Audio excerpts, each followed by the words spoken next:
Percentage की उम्मीद मैं लगा। आपके पास आऊंगी भारती, तो स्टूडेंट्स के एक्साइटमेंट को आपको दिखाते रहेंगे। मुख्यमंत्री योगी आदित्यनाथ जो हैं, आप देखिए क्या कह रहे हैं, हम आपको सुनाते हैं। संजय प्रसाद जी और आज के इस कार्यक्रम में उपस्थित सभी 9 चयनित उप जिलाधिकारीगण, उनके परिवार के सदस्यगण, मीडिया से जुड़े हुए सभी मित्रगण, मैं सबसे पहले आप सबको देश के सबसे बड़े राज्य में सबसे बड़ी प्रशासनिक व्यवस्था का पार्ट बनने के लिए हृदय से बधाई देता हूं, आप सबका अभिनंदन करता हूं और उत्तर प्रदेश लोक सेवा आयोग को एक निष्पक्ष, पारदर्शी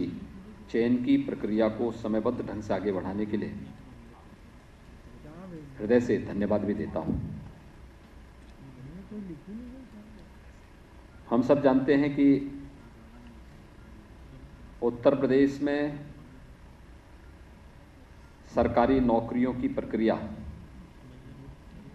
2017 के पहले कैसे कलंकित हो चुकी थी।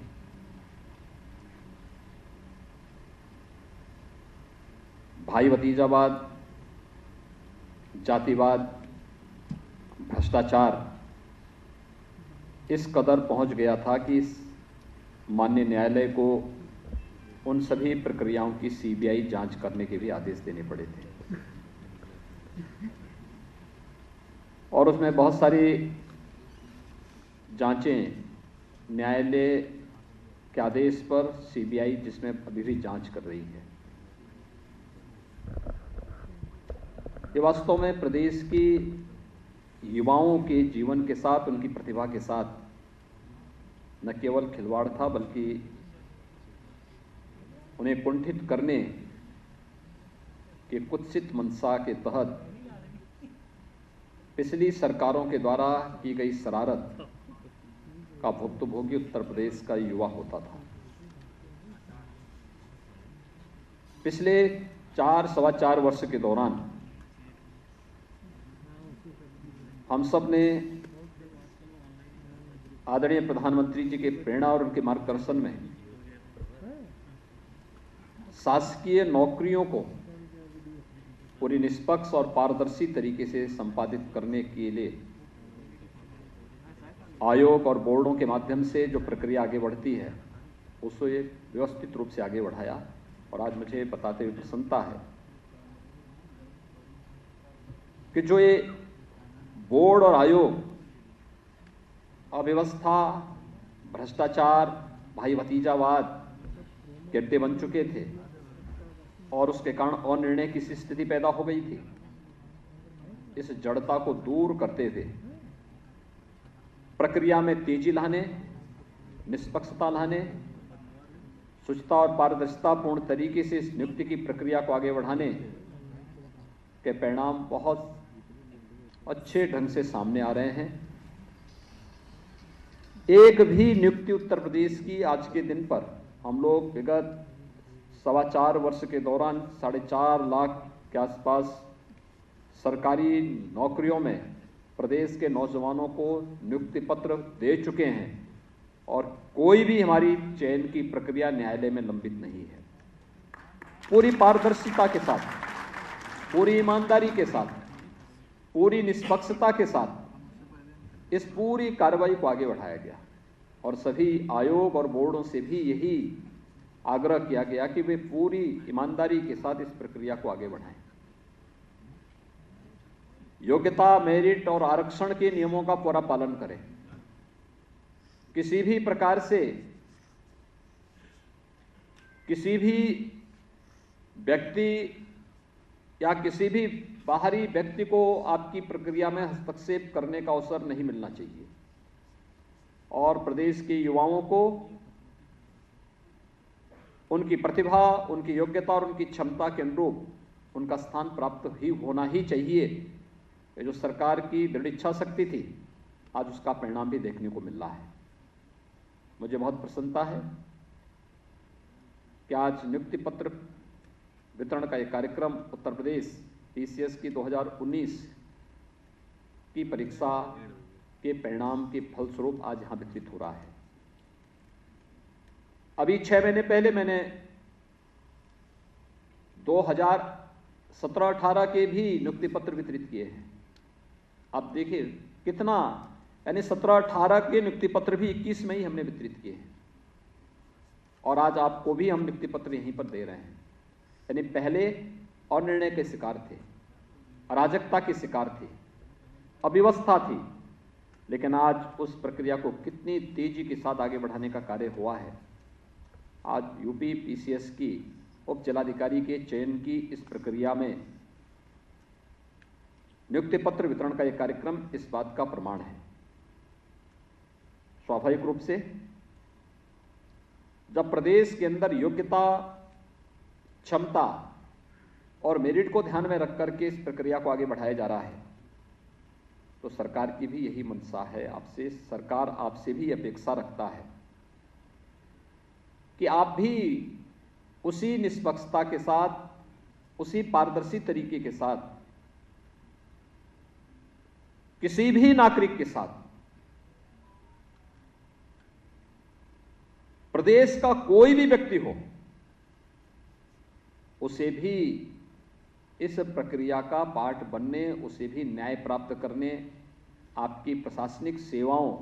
का लाभ प्राप्त करने का पूरा अवसर प्राप्त होना ही चाहिए। यह दायित्व अब आपके ऊपर आएगा और इसलिए उस गुरुत्वर दायित्व का निर्वहन करने पर आप सभी को पूरी तरीके से उस प्रक्रिया का पार्ट बनना चाहिए। याद रखना, भारतीय प्रशासनिक सेवा की रीढ़ के रूप में हम लोग प्रादेशिक सेवाओं को मानते हैं, क्योंकि उप जिलाधिकारी के रूप में आपके पास जो दायित्व आने हैं, अपनी ट्रेनिंग पूरी करने के साथ आपको विभिन्न तहसीलों में जाकर के वहां पर अपनी सेवाएं देनी होंगी। और याद रखना कि जनता से जुड़ी हुई जो समस्याएं हैं, एक कॉमन मैन की जो समस्या है, आधी से अधिक समस्या केवल राजस्व से संबंधित समस्याएं होती हैं। अपराध की प्रकृति में मैं बहुत बार देखता हूं कि गांव में या शहरी क्षेत्रों के मोहल्लों में जो विवाद होते हैं, उनके पीछे भी ये छोटे मोटे जो राजस्व से संबंधित विवाद होते हैं, जिसपे समयबद्ध निर्णय न होने के कारण हमारी जो प्रशासनिक व्यवस्था है वो अनिर्णय का शिकार जब हो जाती है, तो उसका खामियाजा एक आम नागरिक को भुगतना पड़ता है। और इसलिए हमारा दायित्व होना चाहिए कि हर एक व्यक्ति को न्याय मिले, न्याय से कोई वंचित न होने पाए, किसी भी प्रकार की अव्यवस्था और दुर्व्यवस्था, जिस व्यवस्था के हम पार्ट हैं वहां पर न दिखे। या हम अगर अपने इस दायित्व का ईमानदारी पूर्वक निर्वहन करते हैं तो हम अपने आप के साथ न्याय करते हैं, अपनी सेवा के साथ न्याय करते हैं, और जिस व्यवस्था ने हमें सम्मान दिया है उस व्यवस्था के साथ भी हम न्याय करते हैं, और यही तो हमें करना होगा। आपको अब इस सेवा में आए हैं, इससे पहले आप क्या थे? आपका व्यक्तिगत जीवन था, आपका पारिवारिक जीवन था, आपका अपने एक मित्र मंडली थी, वो आपका व्यक्तिगत जीवन का पार्ट है। लेकिन आज जब आप इस प्रशासनिक सेवा का पार्ट बनने जा रहे हैं, तो फिर अपने पराये का भेद किए बगैर, अपनी पूरे ज्ञान से, अपनी पूरी दक्षता से और अपने व्यवहार से हर एक व्यक्ति को न केवल सम्मान देना होगा, बल्कि न्याय बोलने से नहीं, आपकी कार्य पद्धति से वह झलकना भी चाहिए। देखिए, अगर पहले दिन से आप तय करके आगे बढ़ेंगे तो यूपी पीसीएस के बहुत सारे अधिकारियों को सचिव और कमिश्नर स्तर तक की सेवा करने का अवसर प्राप्त हो जाता है। और मुझे लगता है कि हम देखते हैं वहां तक पहुंचते पहुंचते अंत में बहुत कम लोग रह पाते हैं। कुछ लोग अपनी आयु सीमा के कारण, कुछ लोग समयबद्ध ढंग से जैसे ही आगे बढ़ते हैं किसी न किसी भ्रष्टाचार की चपेट में आकर के और समय उस व्यवस्था से दरकिनार कर दिए जाते हैं। और फिर एक समय जिन लोगों ने शुरू में अपने आप को ध्यान नहीं दिया, पहले दिन से ध्यान नहीं दिया, वे लोग बाद में आगे चल करके स्वयं के लिए एक समस्या खड़ी हो जाते हैं। हम समाज के लिए समस्या न खड़ी करें, बल्कि समाज की समस्याओं के सुलझाने के माध्यम बने। एक बेहतर संवाद के माध्यम से हमें इस प्रक्रिया को आगे बढ़ाना होगा। मैं अक्सर देखता हूं, मैं अधिकारियों से कहता हूं भाई आप जनता दर्शन का कार्यक्रम करिए। मैं मुख्यमंत्री हूं, मेरी तमाम व्यस्तताएं हैं, लेकिन मैं प्रतिदिन जनता दर्शन के कार्यक्रम में जनता से जरूर मिलता हूं। ये सच है कि कोरोना कालखंड में विगत 15-16 महीनों से ये प्रभावित हुआ। मैं लखनऊ में हूं तो लखनऊ में जब कोरोना पीक पे रहता उस समय को छोड़ दिया जाए, उस समय ये प्रक्रिया हम स्थगित कर देते हैं। सामान्य दिनों में 500-600 लोगों से मैं स्वयं मिलता हूं, उनकी समस्याओं को समयबद्ध निस्तारण करने की व्यवस्था भी करता हूं। कभी गोरखपुर जाता हूं तो गोरखपुर में भी जनता से स्वयं मिलता हूं, समयबद्ध ढंग से उनकी समस्याओं का समाधान हो, ये पूरी व्यवस्था सुनिश्चित करता हूं। अगर यह कार्य हर एक व्यक्ति प्रारंभ कर दे, हर एक व्यवस्था से जुड़ा हुआ व्यक्ति, और मेरा मानना है लगभग 90% समस्याएं थाना और तहसीलों से जुड़ी हुई है। तहसील की प्रक्रिया को पूरी तरह पारदर्शी हम कर लें, तकनीक का उपयोग कर लें, क्योंकि इसमें जो ज्यादातर लोग आए हैं वे टेक्नोक्रेट ज्यादा है और उनका दिमाग जाना चाहिए कि हम कैसे तकनीक से आच्छादित करके अपनी तहसील की प्रक्रिया को, या बाद में एक एडीएम के रूप में आपको काम करना पड़ेगा। एडीएम की प्रक्रिया के उस व्यवस्था के साथ आप जुड़ेंगे तो जिस व्यवस्था का दायित्व आपको दिया जाएगा उस समय भी आपको देखना होगा कि तकनीक से हम आच्छादित कैसे कर सकते हैं, कैसे हम तकनीक इसमें ज्यादा से ज्यादा अपना करके अधिक से अधिक लोगों को उससे जोड़ सकें और पूरी तरह पारदर्शी व्यवस्था का पाठ हम कैसे बना दें।